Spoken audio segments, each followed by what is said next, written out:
Good afternoon. My name is Imran Khan, and I am the Executive Director of ICC India. On behalf of ICC India and UNICEF, I'm delighted to welcome all the participants today for our webinar, Business Continuity in Disruptive Times, Family-Friendly Workplaces. The COVID-19 pandemic is unprecedented on almost all parameters, i.e. size, magnitude, speed, scale, coverage, and global impact. And so it is quite natural that this will affect the business continuity dynamics in a way nothing has happened before. A 2019 joint report by the World Health Organization and the World Bank estimated the impact of such a pandemic at 2.2 to 4.8% on the global GDP. That was much before the world knew of COVID-19. As per the latest estimates of the IMF released yesterday, the world GDP is going to contract by to almost 5%, that's 4.9 in the year 2020. And there have been several surveys which have indicated that the dramatic impact of the pandemic on business operations and indicate that it could take several months, if not years, for normalcy to return post the pandemic. However, today, I'm not here to talk about business from the point of operations, financial growth, strategy, markets, etc. That's what chambers usually do. But about the most critical element, often missing in the discourse, the human angle, the workforce.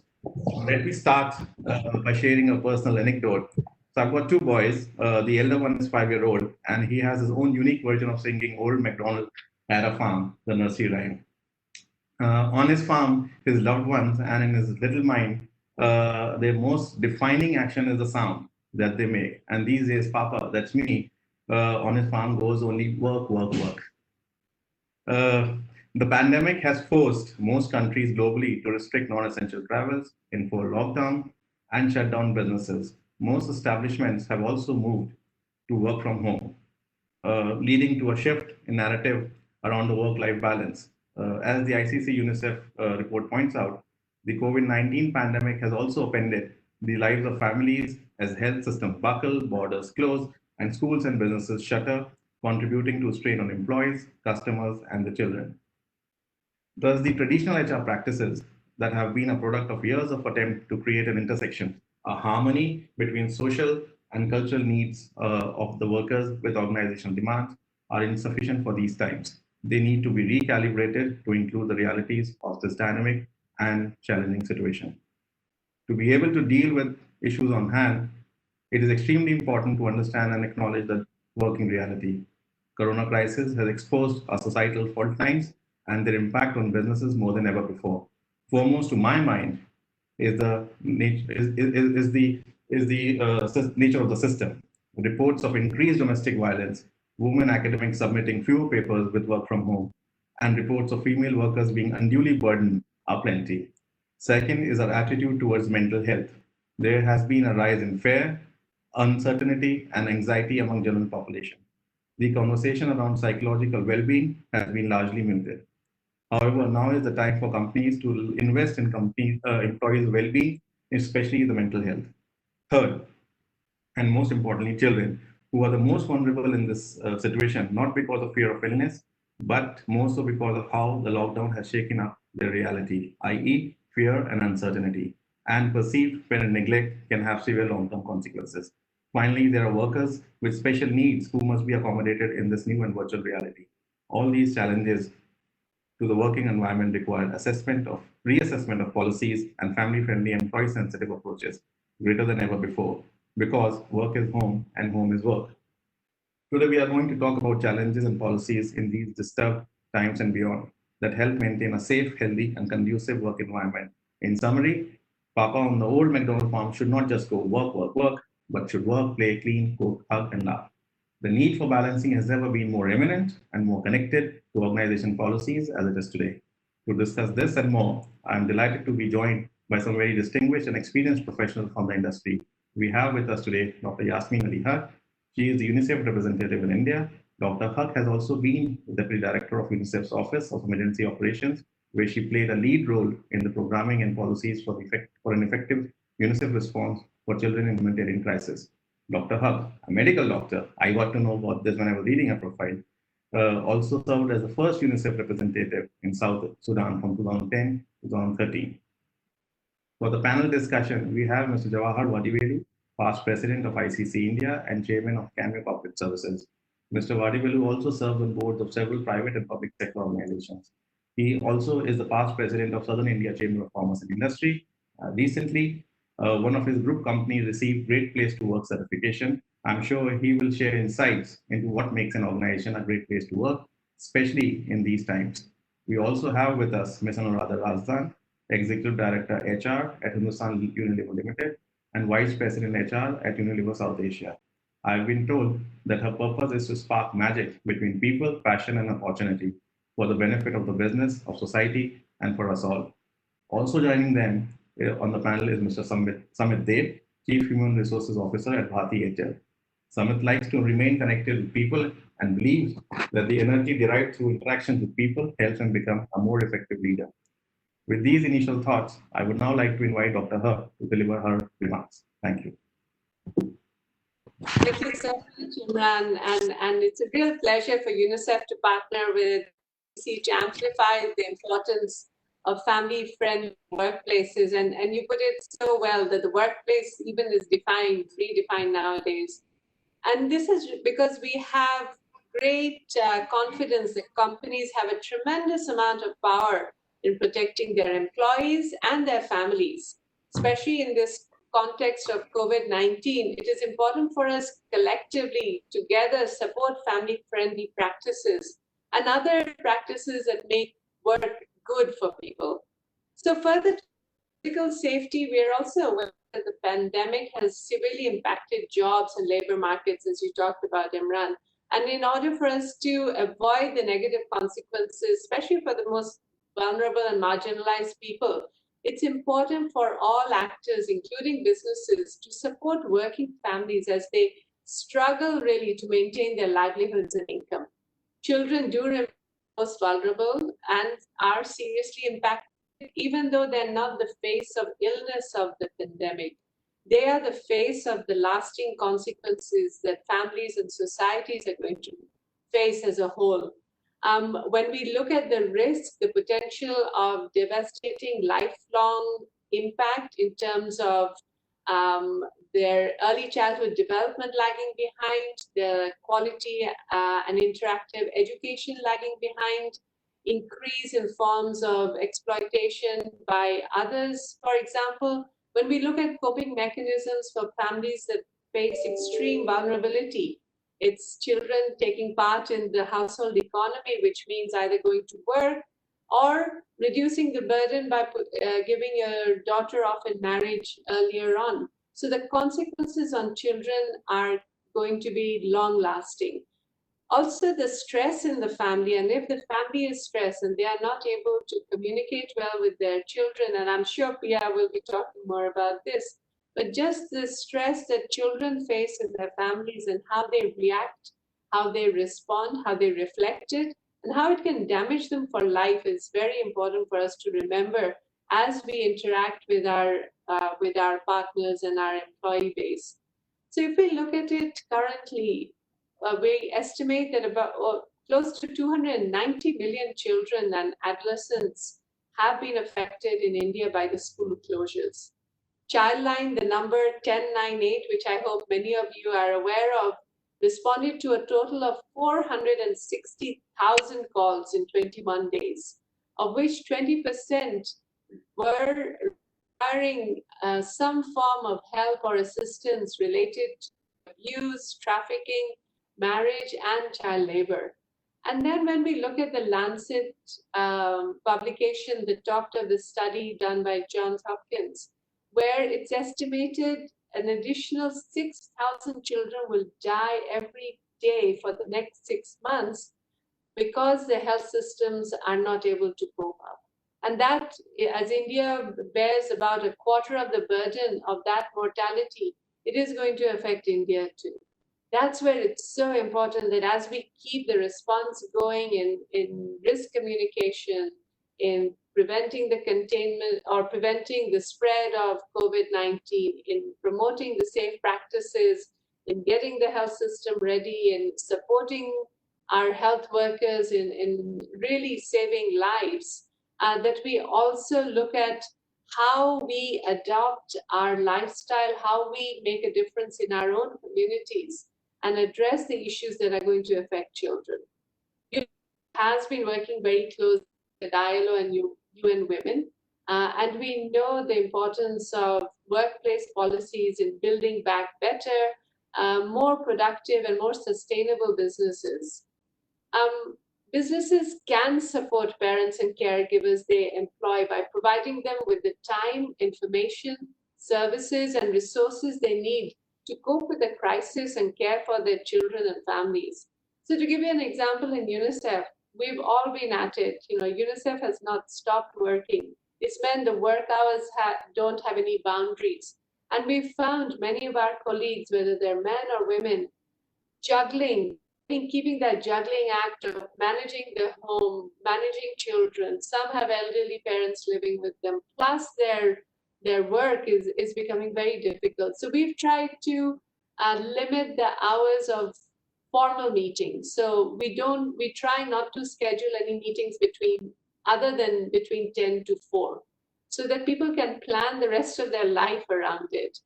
We also have given people the opportunity to take a day off without it counting of their annual leave.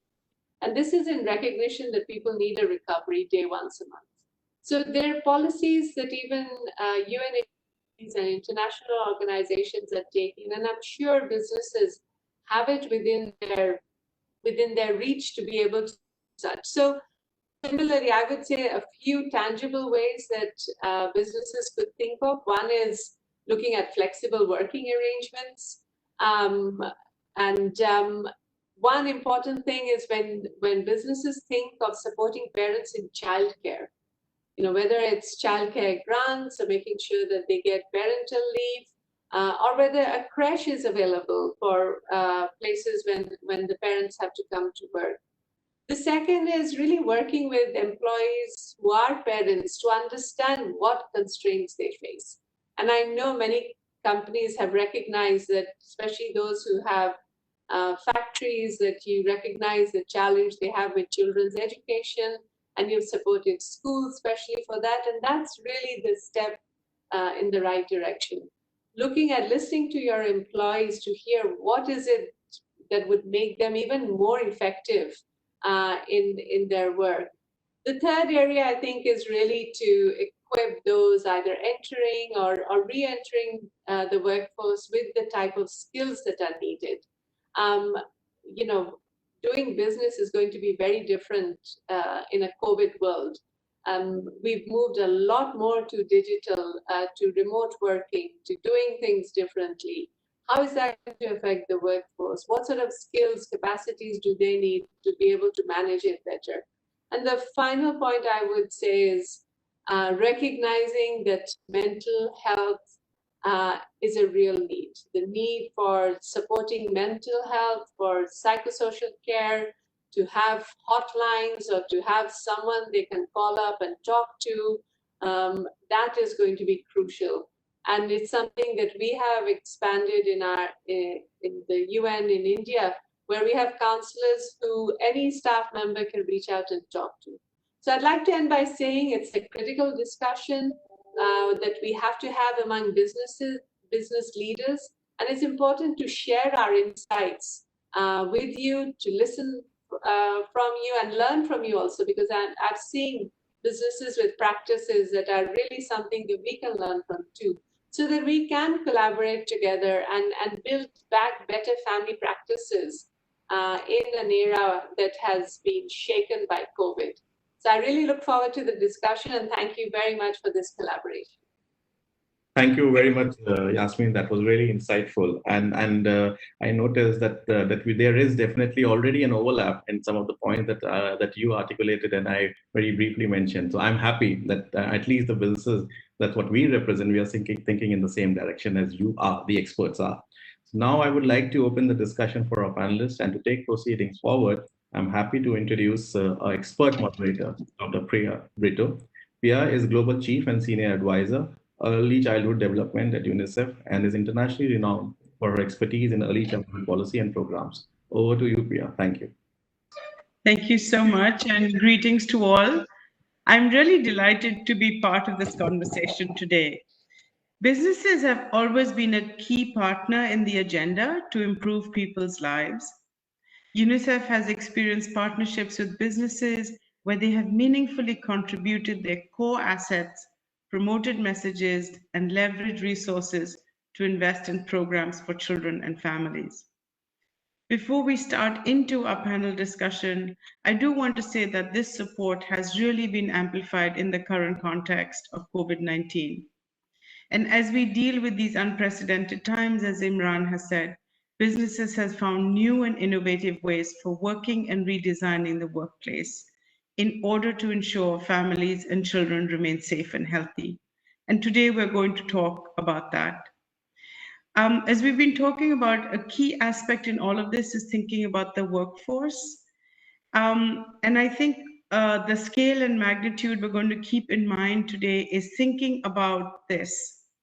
In India, the largest national migration in 70 years has been caused by the immense distress to millions of vulnerable people on the move, significantly adding to the risk of COVID. This historic reverse migration from cities to rural India is a result of almost 118 million job losses due to the pandemic and lockdown. So we are talking about a massive socioeconomic emergency. And here, I think I want to highlight Yasmin's point where she says, when children are not the face of it, they are being severely impacted by these job losses. So if that is the case, then we know from a family perspective, what parents and caregivers need are three things at this time to support them in the most precious job of all, which is raising their children. Time, resources, and services. These are the three essential things that your workforce, who are parents, need. So governments, businesses, civil society, and families can come together to safeguard the core package of family-friendly policies such as paid parental leave, breastfeeding support, accessible, affordable, quality childcare, and child benefits. And this will create the enabling environment that allows families to provide for their children and being able to help them realize their potential. We're going to post a link to a video on family-friendly policies in COVID, and I highly encourage you to watch that. I also wanted to say this webinar aligns with yesterday's launch of UNICEF's handbook on family-friendly policies. It offers guidance, ideas, and suggestions to employers seeking to maximize their positive impacts while enhancing workforce well-being and productivity. Now we're going to talk about these policies and discuss how they can create thriving businesses, support families at the same time, thereby achieving the triple bottom line: better businesses, better women's empowerment, and better child outcomes. We welcome your questions in the chat box, so please do so and we'll draw on them at the end of the discussion. So now let's turn to our panelists for the much awaited conversation with them. My first question is for Ms. Anuradha Razdan. Could you share with us what have been the main impacts of COVID-19 crisis and the government's response on your company, your employees, and their families? And how are you addressing these impacts? Thank you, Dr. Brito. And it's indeed a privilege for me to be part of this esteemed panel, talking about a topic which is more relevant today than ever before. Let me start by speaking briefly about the impact of the pandemic and the subsequent lockdown on the business, starting the 25th of March, when we first went into national lockdown. It literally brought our supply lines to a halt. Our factories couldn't work, our distribution supplies were cut off, and most of the last part of March and early April was really spent in restoring supply and distribution lines, which was so critical given that as a manufacturer of fast-moving consumer goods, we are entrusted to supply essential goods to do with home and hygiene, nutrition, now more than ever. This, of course, had a big impact on employees, starting with our frontline workforce who had to brave social boycott, who had to face authorities, who sometimes even beat them up as they tried to get to their workplace. And in the first place, they were trying to get there, combating their own fear to their health and life. And so at that time, the focus was really on the health and safety of the frontline heroes, making sure that they have the best-in-class insurance and medical cover, making sure that they have the right PPE and medical equipment required, making sure that they worked as per safety protocols, which were, of course, heightened to respond to the pandemic, and making sure that their families felt safe and secure to let them actually go out and work. And this involved doing everything that we had to in our workspaces, whether it's factories, depots, stockist points, but really also adopting families and communities so we could give them a sense of assurance through constant engagement, communication, education, that when their menfolk went out to work in the factories, they would come back safe to their communities so that they could overcome this fear of social and community boycott. And that was the first thing we had to do, other than, of course, responding to the huge shortage of labor required for the unskilled jobs, which was a big gap because of the migrant labor problem that you referred to before. Equally impacted were our 4,000 employees who suddenly overnight went to working from home. And different levels of impact. But if I were to really say, the biggest was, of course, the emotional toll, what this uncertainty meant for families. And this whole time, people have been through a roller coaster of emotions and what it means for them, the people they look after, their children, how they balance work responsibilities and suddenly have to deal with managing the entire household with no help, something that we are really used to having in Asia. Impact on the more vulnerable part of our employee segments, whether it's women. Like we said, women have shouldered more of the load, mental load, and that has even been heightened now because of the workload of suddenly having to manage for the whole family who's at home all day and having to cater and also balance their work schedules. Also, people who are more vulnerable, whether it's because of age or underlying health conditions, and of course, people with disability who may not have people who look after them. And therefore, for us, it meant crafting a response in totality, looking at different segments of our employee, giving them clarity and direction on how they work, how we help them prioritize their work. And the second is equally help them take care of their well-being, mental, physical, and not just that, going even beyond the work, because suddenly the whole universe is at home. Our unit of focus moves away from the employee themselves to the family at large, and therefore it's meant crafting or recrafting our entire people program to this larger unit of family, not just the employee, and moving away from just focusing on an employee to deliver more effectively to their work, but helping them think about their well-being, helping them think about how they manage their families and their broader interests at this point of time.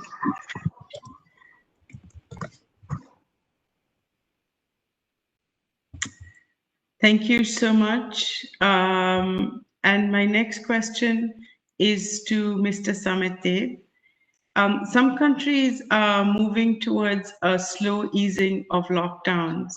How do you see the return to work in the near future, in the long term, and what impacts and opportunities exist to continue promoting family-friendly workplaces? Thank you, Pia. It's really a pleasure to be with all of you today.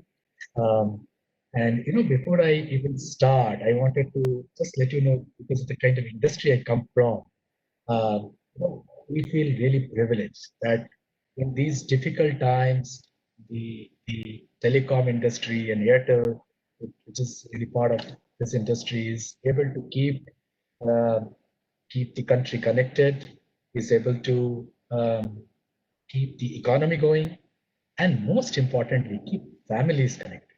I think there are enough and more stories where we are hearing, even at Airtel, where we continue to see where the families have been separated because that's when probably somebody was traveling, and we have so many cases. This morning I was part of the CEO forum.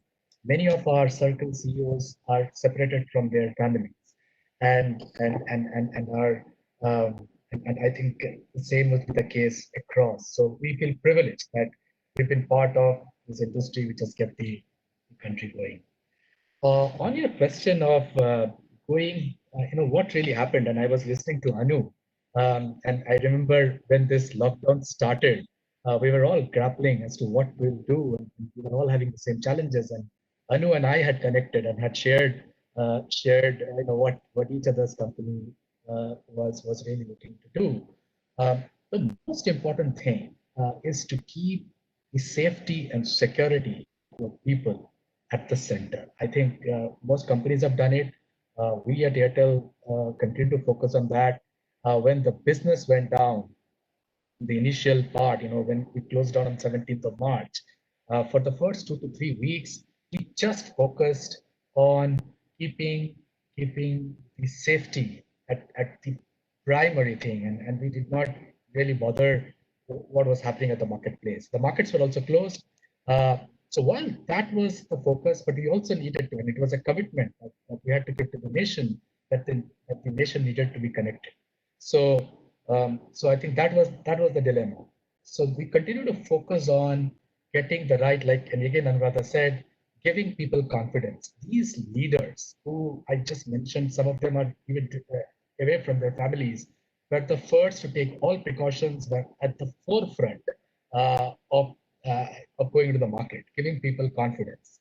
The healthcare insurance was again extremely important. I think we not only covered all our employees like you would expect any good company would do, we ensured that their families, their extended families also could get under our medical cover. We also looked into the associates. We have about 60,000 associates, and I'm just giving our example, and I'm sure all progressive companies should be doing the same thing as they get back to work, or what probably they would have done. We ensured that these 60,000 odd associates who work through our partners and directly not our employees also felt secure. So we looked into the partners who don't provide adequate insurance cover, and we extended insurance to all of them. We realized that the families would be so vulnerable. And I think at the beginning, we spoke about the migration that was happening. And that was happening because people were losing jobs. They did not have money. They did not know how to sustain themselves and their families. So the first focus, and we continue to do that, is because many of these associates and partners who work for us probably started losing a major chunk of their compensation, which comes through variable pay and bonuses, because the markets were not open and they were not able to sell. We ensured that they made their bonuses. So we went ahead and ensured that all the people, the frontline people, did not have a fall in their income initial months, so that they could sustain their family. That was very important to keep the families going. As we did all this, and again, I think most companies were also doing, they were trying to get the business back on the feet. And the way to do that was, how do we get digital? How do we ensure that people get what they want in a contactless way? Our effort on the digital side really was enhanced in a big way. The plans that we had to make our business digital over 2 years, we actually folded that into over 3 to 4 weeks. So within the first four weeks, which is like the first month, our percentage of digital revenue, the business that used to get through digital channels, which was about 35%, went all the way up to about close to 70%. So our engineering teams, our product teams really worked 24/7 to get our products out so that people could recharge. our customers could recharge online.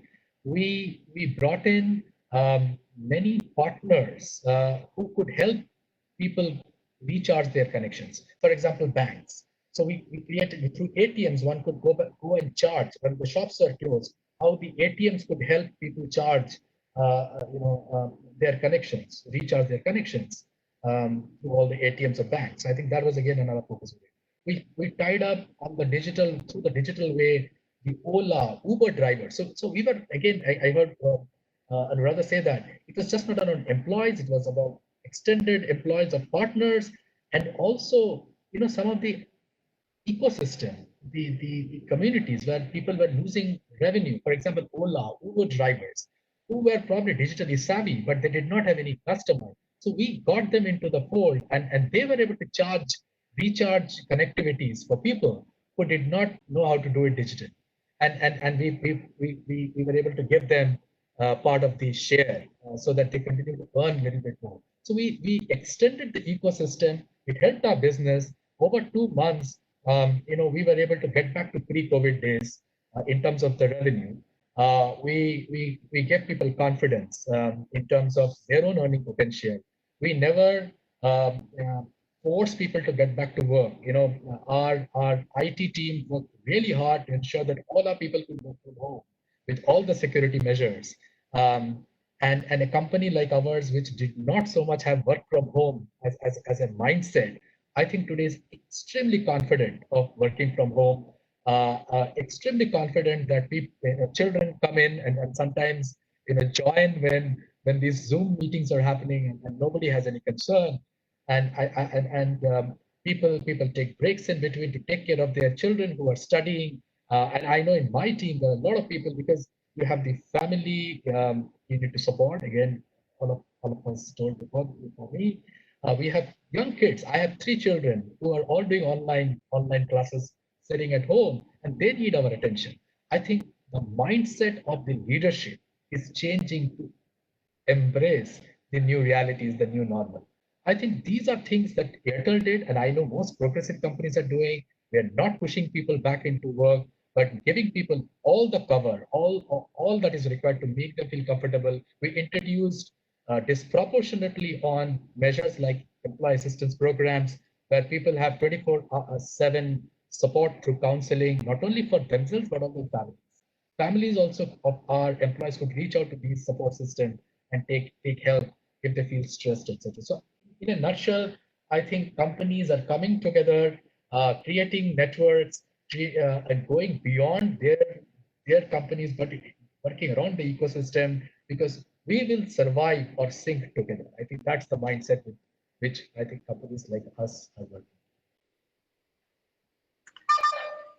Thank you so much. Really, Anuradha and Samit, it's so and commitment of the company, the employees, and taking this very holistic approach.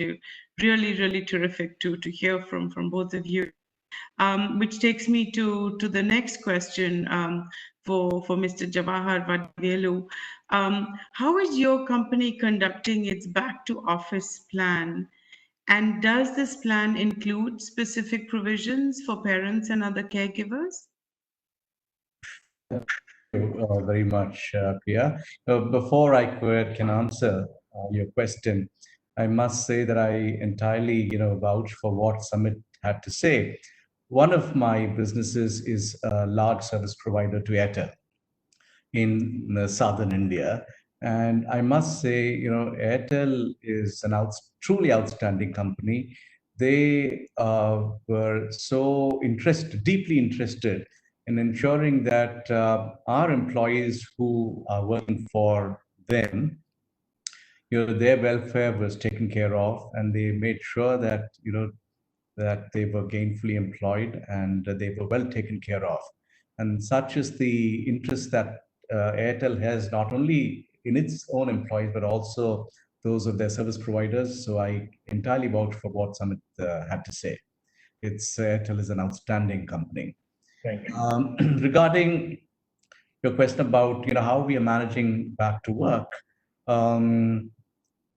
over the last 3 months, we have gotten at least more than 50% of our work. We've transitioned fairly well to a work from home mode. So much so that there is today a reluctance amongst people to actually get back to work because work from home is working well. Although we would like people to get back to work, we fully understand certainties that over in the minds of employees. They're not sure yet whether it's safe enough to get back to work. But while a good chunk of our work is IT enabled and it lends itself very well to working from home, there is a bit of our work, a good bit, which is paper-based, especially the work that we do for banks. We are one of the largest check processing companies in India as well. So all of that is, paper-based. So it's impossible to do it from home. You need to be able to return to work. So just like how people like industry stalwarts like Anand Mahindra, Rajiv Bajaj have been clamoring for us to, get back to work, and which is what countries like Turkey did as well. They just kept the infirm and the elderly and the young people at home, and all the others had to get back to work. So in a country like India, where people who are digitally enabled form a very insignificant proportion of our workforce, it's very important for us to be mindful of the welfare of the vast multitude of people who need to return to work. So while the lockdowns are good in sensitizing people to physical distancing and personal hygiene, I think we've reached a point where the entire country needs to get back to work soon enough. Otherwise, livelihoods of vast millions will get impacted. So we, of course, we, as part of, other than, the high and everything which we have ensured in workplace when people return to work, even before COVID happened, we put in place, amongst several others, two key measures. One is flexi work times, and the other was work from home policy. So before COVID, we still thought it best in the interests of our employees to have employees choose any 3 days in a month that they could, stay back and work from home and share in the responsibilities at home as well. And of course, we also put in place a flexi work time policy. So provided they're in office between 10:30 and 4:30 on weekdays, they could clock in and clock out in an 8-hour work day as would suit them. So that's something that we thought of even before COVID. But when people return to work, we are mindful of the fact that this will become even more helpful. People need flexible work times, and they need to be able to work from home, even if they are required to come to the office to work. So these are, two measures that we put in place. Thank you so much, Mr. Jawahar, for that. And I think you brought in an interesting element of choice, giving employees choice on how to take up the policies and implement them. I think that's a very interesting element within the family-friendly practices to sort of meet the rhythm of the family. I'd like to go back, Anuradha, to you. And I really liked the way you had talked originally when your first answer about the comprehensive set of policies that came together and really understanding families in their totality. That was really so well articulated and so compelling. Within that, just to understand and maybe dig a little deeper in the second round, what are your primary insights on the role of paid sick leave, for example, as one of the policies during this crisis, and especially paid leave for fathers and mothers to care for family members?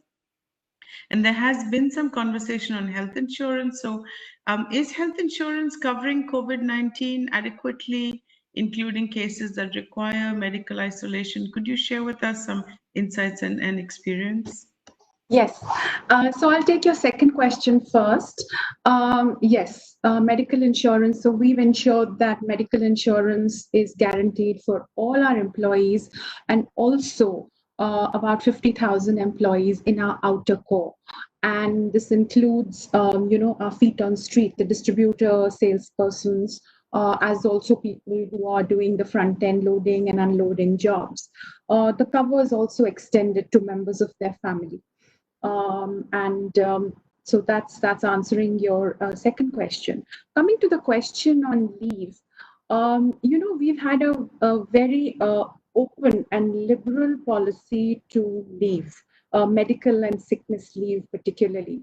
So yes, of course, we have annual leave, which is what an employee gets, 4 or 5 weeks, depending 4 or 5 weeks a year.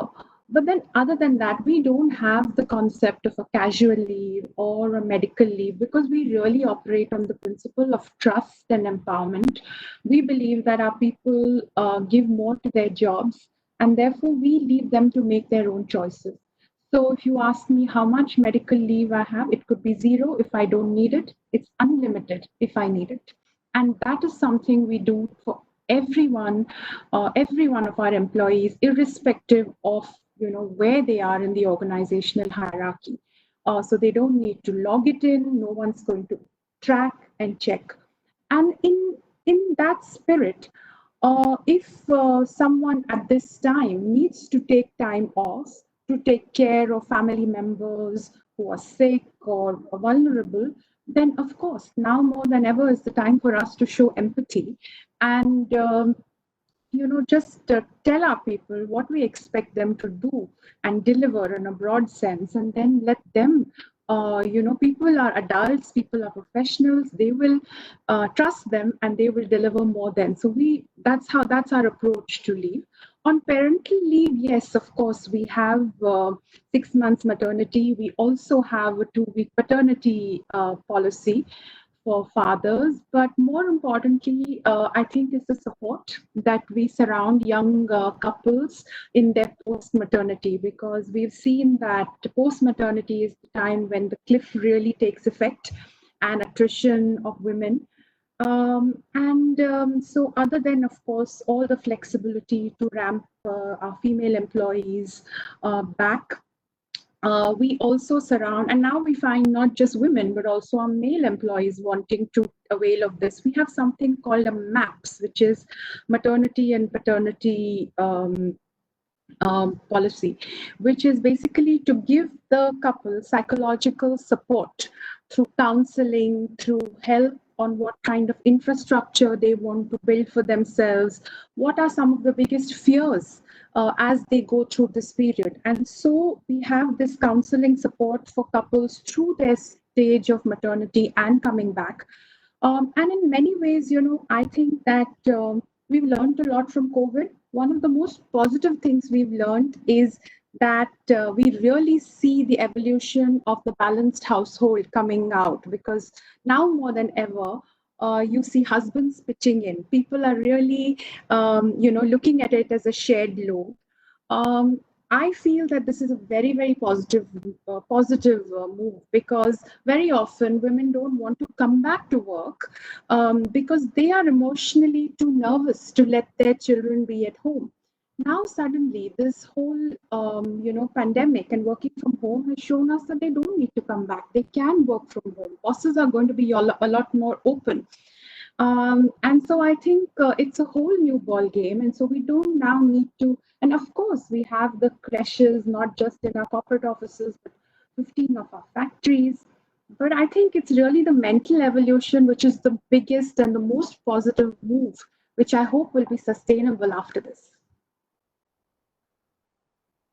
That's truly fantastic. And I think you've articulated so well the shift from and basic infrastructure policy to people oriented. And I think that's a really remarkable shift, because just giving the leave isn't enough. After you provide the leave, to have the support structure that empowers and enables your employees take it, especially women, to then not feel discriminated in the workplace in any way. And I think that's really terrific. Wow, wow, great, great to hear that. And that leads me to maybe Samit, coming to you. I think from what Anuradha has said, it's been a very powerful statement on what policies can be put in place for families and their well-being. So why would, and you sort of talked very eloquently in your first answer in terms of this ecosystem of employees and understanding them beyond your company. So why should companies adopt family-friendly policies? And how is investing in these policies a viable business model? I think great question, Pia. Again, I'll go to what probably is the success of a company like Airtel. This, you are in US, but I'm sure you also track India. The industry has gone through a lot, the telecom industry that I belong to. And we've had big competition come in, disrupt the whole industry. But a company like Airtel has been able to stand tall and come out of it, like I said, very, very quickly. And that's because of many factors. One is agility, one is leadership. Plus, most importantly, we have something we call I am Airtel. That's the spirit. Every employee believes that he or she is Airtel and works in an entrepreneurial way to ensure that whatever they do is what the company or the promoter will do. They act like a promoter. So when you are Airtel, every employee is Airtel, then you are the family, you are the promoter, you are all of that. And if that mindset has to be there and is there in a company like ours, then you need to take care of your employees and their families the way you do. If you are just the promoter taking care of your own family, because we believe that 15,000 of our employees is Airtel. So it's very important that that feeling, that desire to act like the company every time that you have to take action will happen only when the company believes in you, supports you, and go beyond just the task. It is just not a task and performance oriented contract. It goes much beyond that, and which is why I think it's very important that when we look at employees, we have to look at it holistically. We are minded. We are a very, very high performance oriented company, metrics driven company. Performance is extremely important, right? However, we believe that if you don't take care of your employees, if you don't take care of your families, they will not take care of you every time. And that I am Airtel spirit is because of that mindset. And I think every successful company does it the same. That's a really, really a tremendous approach where you consider, the company considers employees to be family. I mean, what could be a more powerful way to bring that together, and a case for family-friendly policies? That's really terrific. Thank you. Thank you so much. I would like to come back to you, Mr. Jawahar. I think you had started to speak very nicely about the transition back to return to office, return to work plans, the transition, and had talked about the different challenges that are being faced. And I think maybe we can expand on those challenges a bit more. And if would love to hear from you, sort of what have you found in your sector to be related to these challenges related to return to office plan, and how can you put in place appropriate and sort of safety measures for working parents?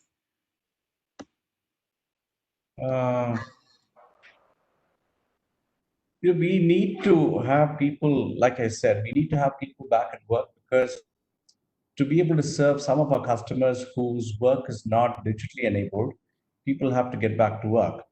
So, one of the things that will impact the ability of our people to get back to work is the lack of public transport. And since a large number of our employees are dependent on public transport to reach our offices, So even in a post-lockdown world where public transport is still some way off, we need to be able to provide private transport for people to be picked up from homes to be able to reach work. But given that we have several thousand employees in our companies, it's something that we have not thought through yet. We are just waiting for how things evolve.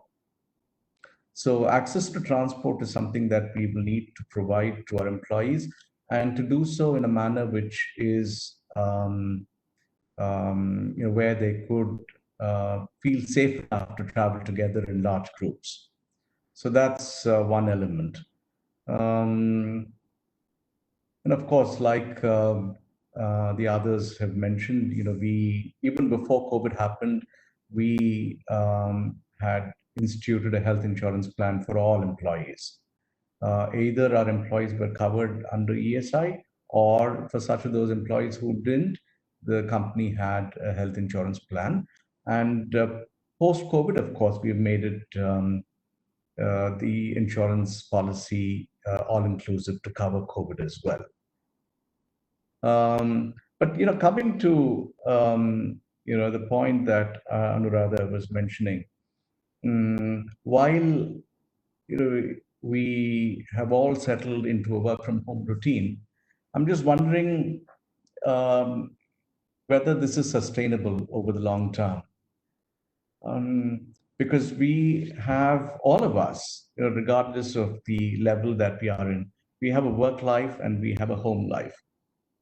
And we look forward to the other when one of them gets boring or monotonous or tiring. So to be able to work from home for extended periods of time, while in a COVID world might be the best thing to do, I'm not sure if it would be sustainable once we are past the COVID challenge. Thank you. Thank you so much. I think it's really important to start to raise the critical issues of the longer term plans. And I think in your answer, you also brought up the importance of the public-private partnerships that are needed in order to bring work from home, or sort of bring back sort of the work to office in a safe and secure way. So thank you for that.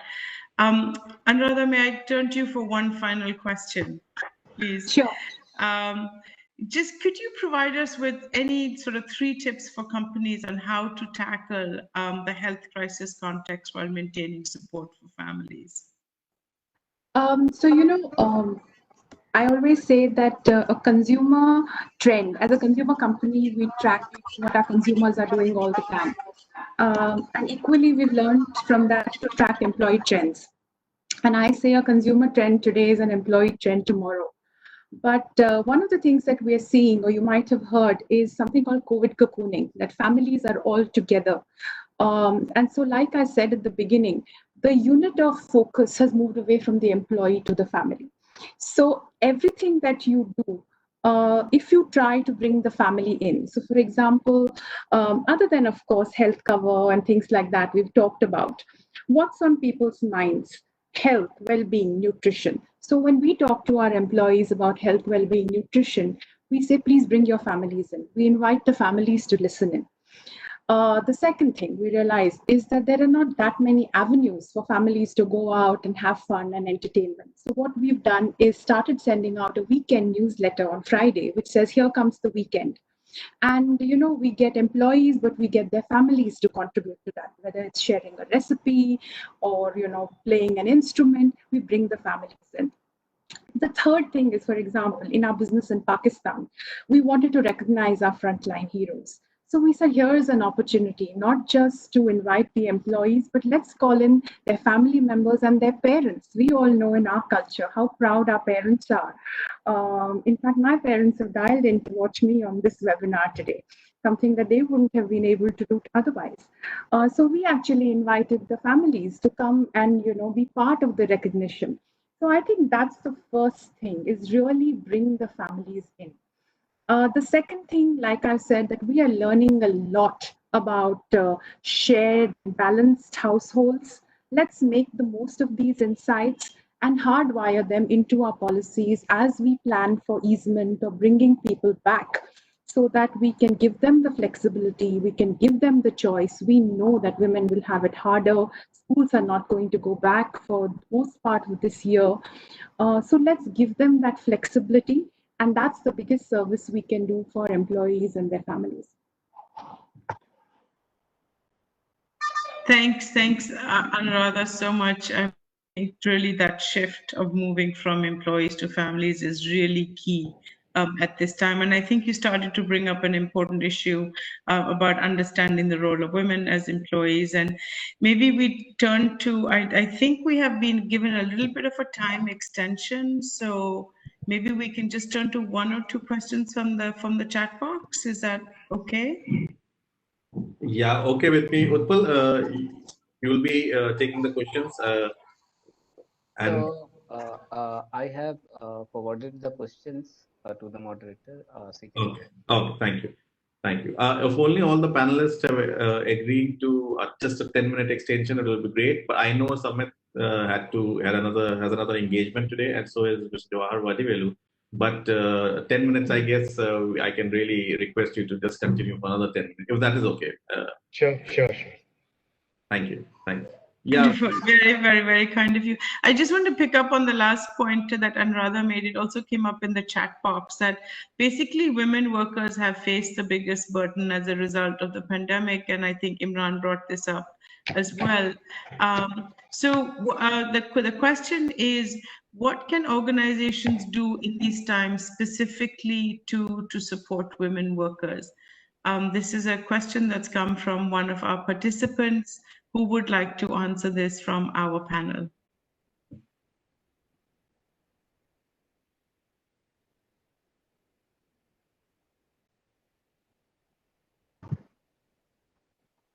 Would you like me to take it?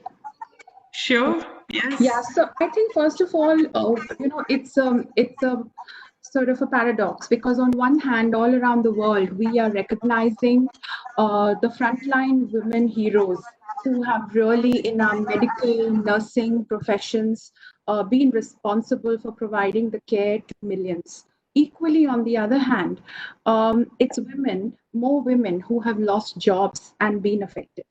Why is this the case? First and foremost, because the industries that are dominated by women, whether it's tourism, whether it's fashion, etc., those are the industries that have been hit the most. Hospitality, and they have therefore let more people go, and therefore more women have lost jobs. Equally, if you look at, companies have, for the first employees, companies have let go of our temporary and non-permanent staff. And we know from the data that more women are in these roles than men. And these are some of the reasons why we see that more women have lost jobs already than men. And this is not even accounting the fact and all that we've talked about women having to share more of the load during the pandemic, women even having to face issues like domestic violence and abuse that Dr. Huck spoke of at the start. We can't let this event undo the progress that we have made as an industry and as a society over the last many decades. And therefore, whether it comes to making sure that we give women equal opportunities through gender balanced slates, make sure that we are giving them an equal opportunity to hire them for roles as and when. Second, if there are women who are vulnerable, whether it's because of their own situation or having to care for others, make sure that we give them that flexibility. The third, if there are women who are, feeling a sense of overwhelm, need support, make sure that we are training, coaching line managers to give them that support, not just from a perspective of what they bring to work, but a holistic understanding of what is happening to them in their lives. And these are three things that I'd like to talk about. Wonderful. Thank you. Very clear, very concrete, and very important. Maybe one final question that has also come from chat box. I think it's a great question. And again, it's open to any of the panelists, please. The question is, how are you honing your people managers at this time to be more empathetic, to listen, and to be considerate to their subordinates, to really take forward the philosophy and the principles you have espoused in terms of the company work? I can take it, Pia. Wonderful. No, I think this is again a great question because uh, this COVID time and these jolts are required to change mindsets. Uh, Two things that comes to my mind is the whole most of the companies were trying to become digital, and I started that. It was a jolt, and everybody had to turn their business over to a digital way of doing business. So that was one. Secondly, uh, work from home was okay in some industries, but in most, and in a country like India, I think where the women still is very insignificant part of the working population.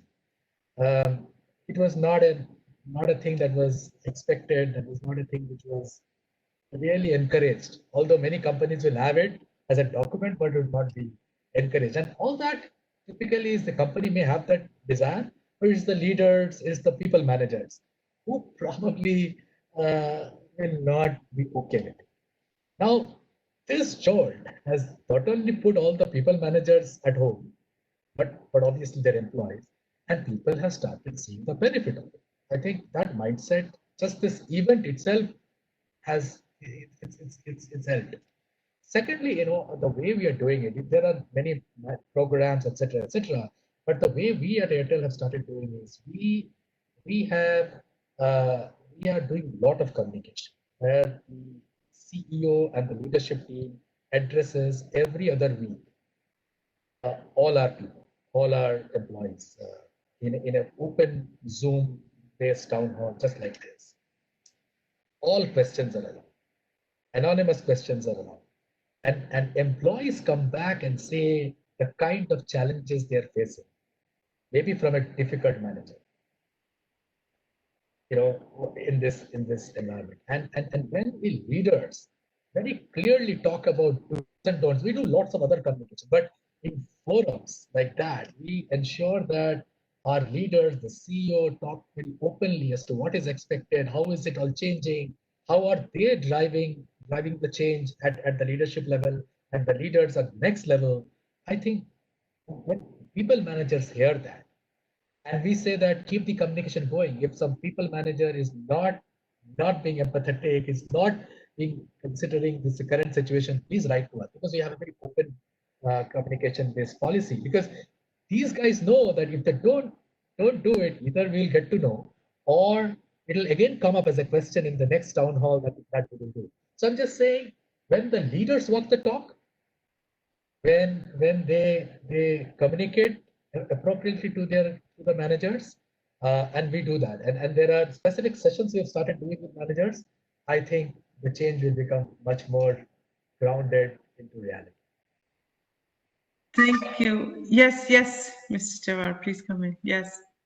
One of the things that, one of the challenges most businesses face in a digital world is, while it is convenient to do so now, building an institutional culture in an entirely online environment becomes a challenge. So we, like Samit said, we have communication meetings on an ongoing basis, and we're trying our best to keep our employees as engaged as possible, so that while they are still away from work, they are imbibing the culture of the organization. We are trying to, especially amongst new employees, it's very important that we don't lose that connect. So the online communication tools that we have to keep our employees engaged constantly is something that has worked well. So so institutional culture building, I think, is a challenge which companies are concerned about, and that is something that we are keen to address while we are all still online. Thank you for those answers. I think that we really got a good sense. Samit, you articulated very clearly. I'm getting an echo. I hope it's. You articulated very clearly the sort of change that has to occur from leadership down and that open communication. And Jawahar, thanks for talking about the use of using online tools in an innovative way to build that. I know we're close to the end of our time, so maybe we start to wrap up. Phenomenal discussion. It was really, really exciting to hear from everyone. Imran set the stage for us about the global pandemic and really put in focus the scale and magnitude of what we're talking about. And thank you, Yasmin, for emphasizing the vulnerability of children in this whole pandemic as we think about this, because even though they're not the face of the virus, the impacts can be long-term. And really laying in there, then the solutions lie in these family-friendly practices.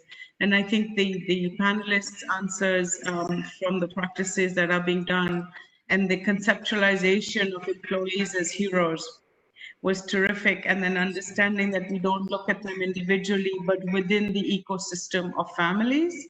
But then that also where consumers are employees of other businesses, I think just understanding that was really important. And then within that, the terrific policies your companies have taken forward to care for people first was really, really commendable. As I heard the answers, I heard 4 transformative shifts are occurring right now in this regard.